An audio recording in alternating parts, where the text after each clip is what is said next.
대북 식량 문제는 여러분들이 말씀을 해서 말씀을 안 드리려고 했는데 정부 답변이 하도 답답해서 다시 한번 묻겠습니다. 대북에 5만 톤을 제공했다고 정부에서 제안하지 않았습니까? 네, 그렇습니다. 근데 북한에서 안 받는 거 아니에요? 예, 그렇습니다. 근데 왜 답변이 그렇게 정부가 그렇게 미직미직하고 소신이 없습니까? 안 받아서 못 주는 거죠. 예.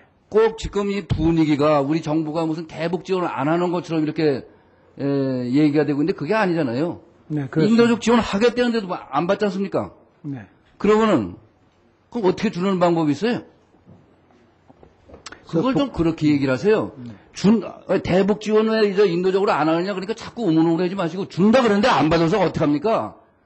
좀 시원하게 좀 답변을 하십시오. 예, 죄송합니다. 그래도 북한의 기아 상태가 일어나면은 국제기구를 그래서 준대는데 갖고 가야지. 그럼 어디 입에 갖다 넣어달라는 얘기예요. 어떻게 그걸 좀 답변을 좀 명확하게 해주시기 바랍니다. 좀 그런 데 대해서 좀.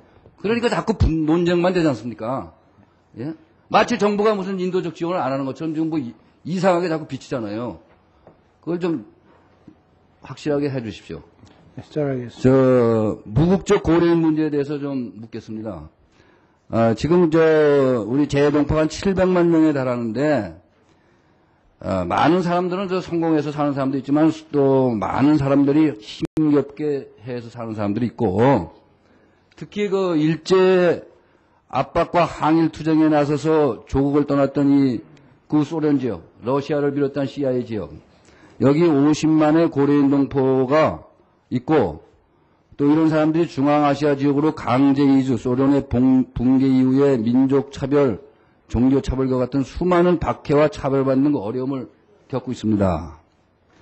우크라이나의 무국적 구족자가 한 2만 명으로 된다는 추정이 되고 있고, 구소련 지역의 50만 동포 중에 10%에 해당하는 5만 명이 무국적자다. 이게 난민보다도 못한 삶을 하고 있다. 이런 언론 보도가 있습니다. 작년에 모 방송에서 고려인 강제 이주 70년 기획 보도를 하면서 우크라이나 무국적 고려인 실태 보고 우리는 유령처럼 살고 있다는 방송을 한 일이 있습니다. 그에 따르면은 타지키스탄의 집과 땅까지 있는 사람이 내전을 피해서 우크라이나로 왔다가 무국적자가 돼가지고 한 달에 3만 원 정도 뭘 버는 노숙을 하고 있고, 스스로 그 인터뷰에서 나는 들쥐 인생이요, 미래가 없는 것으로 절망스러운 인생이라고 이렇게 얘기하고 있습니다. 또 모범적인 학교 생활을 했음에도 무국적으로 대학도 취업도 못하고 있다고 하소연하는 젊은이도 있습니다.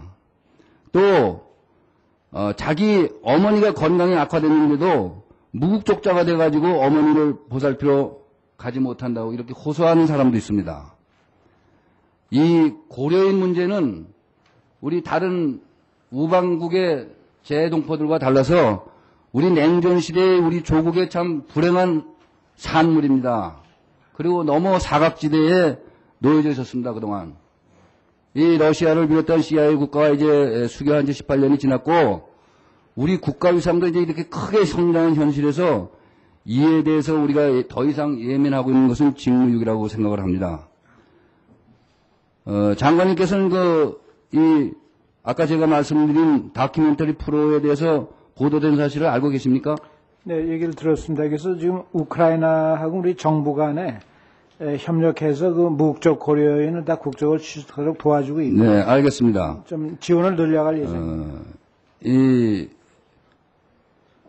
근데 국적 취득을 위해서 본인이 파악한 바에는 1인당 평균 2,000불에서 7,000불의 비용이 드는데, 이 사회적 약자인 고려인들, 무국적 고려인들은 2, 3년간의 그 수입에 해당한다고 합니다. 그 돈이. 네. 이 사람들이 그 돈 없어서 어떻게 국적을 회복하겠습니까? 또 아까 말씀드린 보도에 따르면은 정부가 무국적 고려인 실태를 조사하고 지원을 약속했지만은 정작 그 당사자들은 이런 사실조차 모르고 있다고 다큐멘터리에서 보도를 하고 있습니다. 오히려 또 어떤 사람은 조사에 응해다가 불이익을 당했다. 이런 얘기까지 하고 있습니다. 이 국적 취득 사업 실적이 아직 미미한 것으로 보이는데 정부가 좀 적극적인 의지를 가지고 홍보를 해야 되는 거 아니겠습니까? 네, 그렇게 뭐 형식적으로 했다는 서류 보고 되겠습니까? 이래가지고 의지가 필요하다. 저는 이런 말씀을 드리는 것입니다. 이 국적 취득 사업에 좀 정부에서도 좋은 일을 하고 있습니다. 여기서 좋은 일을 하고 있는 걸 제가 알고 있습니다. 농업 지원 사업도 하고 있는데요. 근데 무국적자한테는 이걸 어디 혜택을 줄 수가 없습니다. 또 비용도 많이 들어갑니다. 무국적자 국적 취득을 시키거나 농업 정착 시키거나 많이 들어가는 건 아는데 이 비용 재단 문제가 참 예산이 되는 게 그 쉬운 문제가 아니지 않습니까? 근데 제가 보니까 코이카의 OED 자금을 활용하는 방법이 하나의 방법이 아닐까. 거기 인도적 사업을 지원하게 돼 있더군요. 그래서 고려인의 무국자들이 우리 정부 지원 자금을 좀 많은 비용 중에 일부를 우리가 좀 부담을 해서 또는 현지 정부에 좀 우리가 지원을 해줘 가지고 정말로 실질적으로 무국자를 해소할 수 있는 이런 대책이 필요하다 이런 생각을 합니다. 그 만국의 한을 안고 고향을 떠나는 사람들이 유령과 같은 삶이라든가 들쥐의 삶, 미래 없는 절망 중에 살고 있다는 것은 너무나 이거는 지탄스러운 일이고 우리 동포들이 조국의 발전된 모습을 널리 알리고 조국이 또 동포를 잊지 않고 있다는 민족적 자존심을 지키면서 자신이 거주하고 있는 국가와 우리 조국과의 있는 가계로서 역할을 자부심을 느끼고 할 수 있도록 정부가 최선을 다해야 된다 이렇게 생각합니다. FTA 문제에 대해서 간단히 한 가지 묻겠습니다. 언제 이 FTA 비준 동의안을 국회에 제출하실 예정이십니까? 지금 당정 협의를 통해서 날짜를 곧 결정하겠습니다. 정기국회 기간 중에. 정기국회 말에 제출하신다는 겁니까? 구체적으로 언제쯤 제출하실 거예요? 현재로서 아직 정부 간의 당정 간의 결정을 최종 못했습니다만 가급적 빠른 시일 내에 제출할 예정입니다. FTA 그 비준 동의는 신속히 이루어져서 미국을 압박할 필요가 있으니까 빨리 제출해서 충분한 논쟁을 거쳐서 합의를 이뤄서 네. 이것이 빨리 이루어지도록 좀 노력해 주시기 바랍니다. 그리고 이제 FTA와 관련해서 우리 제가 농촌 출신, 지역 출신이기 때문에 얘기를 하는데 이 큰 피해가 농업 분야입니다. 농업 분야. 이 농업 분야는 어떻게 피해를 보존해 주느냐. 물론 외교통상부의 관할은 아닙니다만은 그 아이디어 하나로 해외 농업 진출이 필요하다.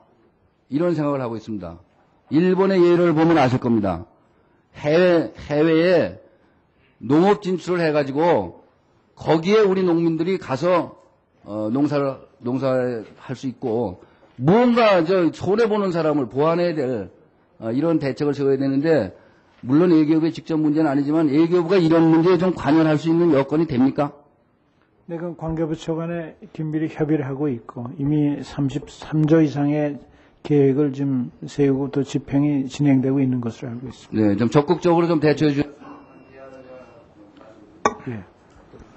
네, 그리고- 네, 말씀하시죠. 아니, 참고로 그 우크라이나 정부 측에서는 그 무국적 2세들에 대한 고등교육을 하는 데서 한국 정부가 좀 협조를 해달라 그래서 저희들이 코이카 통해서 적극적으로 하고 또 동포재단을 통해 적극적으로 좀 할 예정입니다.